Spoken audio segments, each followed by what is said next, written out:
Well, you may not be able to see the flame itself, but you can definitely see the results.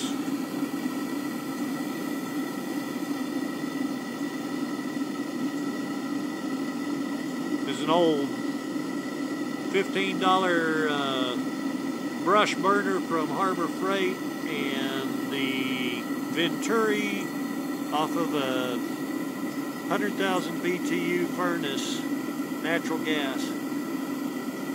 All I did is assemble the little support structure and played around to find the best location for the tip, and on where you see it is where it's at.